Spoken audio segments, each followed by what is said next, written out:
যোৱা 2 অক্টোবৰৰ পৰা 31 অক্টোবৰলৈ চলি থকা স্বচ্ছ ভাৰত অভিযানৰ আঁত ধৰি স্পেচিয়েল কেম্পেইন 4.0ৰ অধীনত পূব গুৱাহাটী ৰাজ্যিক চিকিৎসালয়ৰ চৌহদত চিকিৎসালয়খনৰ চিকিৎসক নাৰ্ছ আৰু গুৱাহাটী দূৰদৰ্শন কেন্দ্ৰৰ বিষয়া কৰ্মচাৰীসকলে 28 অক্টোবৰত এক স্বচ্ছতা সেৱা অনুষ্ঠানৰ আয়োজন কৰে। লগতে ভাৰতৰ প্ৰধানমন্ত্ৰী নৰেন্দ্ৰ মোদী ডাঙৰীয়াই ঘোষণা কৰা এক পেৰ মা কে লিয়ে নামৰ এই বাণী সাৰোগত কৰি চিকিৎসালয়খনৰ চৌহদত কেইবাজোপাও গছপুলি ৰোপণ কৰা হয়। এই বৃক্ষৰোপণ কাৰ্যসূচীত দূৰদৰ্শনৰ অভিযান্ত্ৰিক বিভাগৰ উপনিৰ্দেশক প্ৰণৱ কুমাৰ গোস্বামী, অনুষ্ঠান কাৰ্যবাহী সমন্বয়ক দেৱাশিষ হালদাৰ আৰু আন কেইবাগৰাকীও বিষয়া কৰ্মচাৰীৰ লগতে চিকিৎসালয়খনৰ ডাক্তৰ নাৰ্ছসকলেও বৃক্ষৰোপণ কাৰ্যসূচীত অংশগ্ৰহণ কৰে। আৰম্ভণিতে দূৰদৰ্শনৰ অভিযান্ত্ৰিক বিভাগৰ উপনিৰ্দেশক প্ৰণৱ কুমাৰ গোস্বামীয়ে স্বচ্ছ ভাৰত অভিযানৰ লগত সংগতি ৰাখি বৃক্ষৰোপণ কাৰ্যসূচীৰ এক চমু ভাষণ আগবঢ়ায়। স্বচ্ছতা হি সেৱা এই উপলক্ষে আমি বিভিন্ন ঠাইত চাফাই অভিযান কৰি আছোঁ আৰু মহাত্মা গান্ধীৰ যি লক্ষ্য আৰু উদ্দেশ্য আছিলে সেই উদ্দেশ্য আৰু লক্ষ্য আমি আগত ৰাখি এই চাফাই অভিযান আৰম্ভ কৰিছোঁ। আৰু চাফাই অভিযান আৰু বৃক্ষৰোপণ এই দুটা প্ৰগ্ৰেম আমি কৰি আছোঁ গুৱাহাটী দূৰদৰ্শন কেন্দ্ৰৰ পৰা।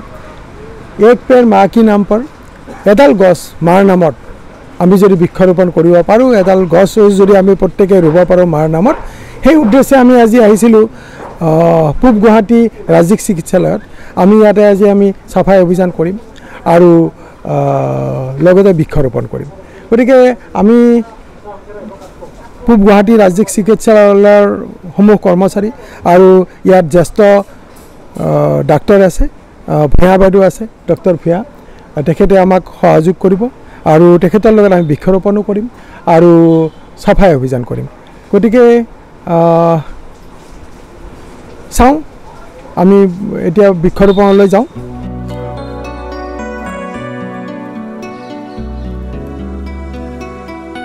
এই অনুষ্ঠানত দূৰদৰ্শনৰ গ্ৰন্থাগাৰিক ডক্টৰ সঞ্জয় কুমাৰ বৰ্মনে তেওঁৰ চমু ভাষণত কয়, আজি আমি গুৱাহাটী দূৰদৰ্শন কেন্দ্ৰৰ পৰা আহি পূব গুৱাহাটী ৰাজ্যিক চিকিৎসালয়ত উপস্থিত হৈছোঁহি।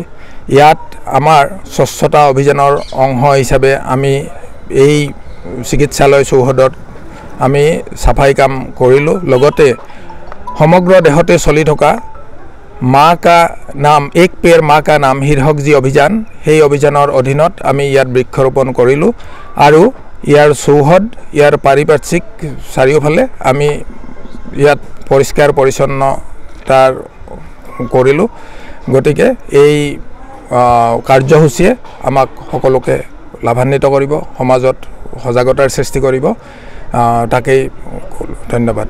সমগ্ৰ দেশতে চলি থকা স্বচ্ছ ভাৰত অভিযানৰ সম্পৰ্কত পূব গুৱাহাটীৰ ৰাজ্যিক চিকিৎসালয়ৰ স্বাস্থ্য বিষয়া ডাক্তৰ দীপ্তি ভূঞাৰ পৰা স্বচ্ছতা সম্পৰ্কত জানিব বিচৰাত তেওঁ কয়, স্বচ্ছতা হি সেৱা এই অভিযানৰ অন্তৰ্গত আমি দূৰদৰ্শন কেন্দ্ৰ গুৱাহাটীৰ পৰা আমি আহিছোঁ আজি ৰাজ্যিক চিকিৎসালয়।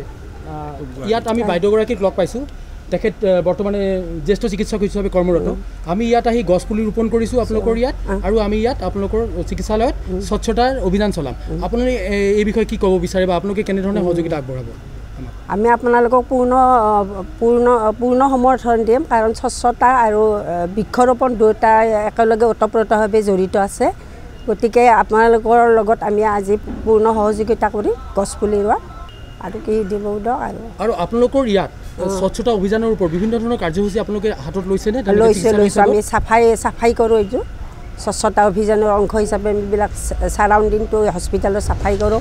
গছপুলিও আগতে ৰুইছোঁ আপোনালোক অহাৰ আগতে ইয়াতে। গতিকে আমি পালন কৰি আছোঁ স্বচ্ছতা অভিযান। আৰু আপোনালোকে আপোনালোকৰ ইয়াত বিভিন্ন ধৰণৰ ৰোগী আহে, তেওঁলোকক আপোনালোকে স্বচ্ছতাৰ ওপৰত জোৰ দিবলৈ আপোনালোকে গুৰুত্ব অৰ্পণ কৰেনে? ধৰক য'তে ত'তে আপুনি থুই পেলাব নালাগে, য'তে ত'তে পিক পেলাব নালাগে, এইবোৰ কৰিলে ৰোগৰ বীজাণু বিয়পিব পাৰে। সেই কথাবোৰ আপোনালোকে সচেতন কৰেনে আপোনালোকে বা নাৰ্ছ বাইদেউসকলে আছে? আমি কৰোঁ, আমাৰ নাৰ্ছ বাইদেউসকলে কৰে। আৰু তেনেকুৱা আমি মানে বেৰে চেৰে এইবিলাকত হেৰি দিয়া হৈছে, প্লেট দিয়া হৈছে এনেকুৱা যে এনেকৈ য'তে ত'তে নেপেলাব, য'তে ত'তে পিক নেপেলাব। আৰু বাইদেউসকলেও কৈ থাকে, আমিও কৈ থাকোঁ।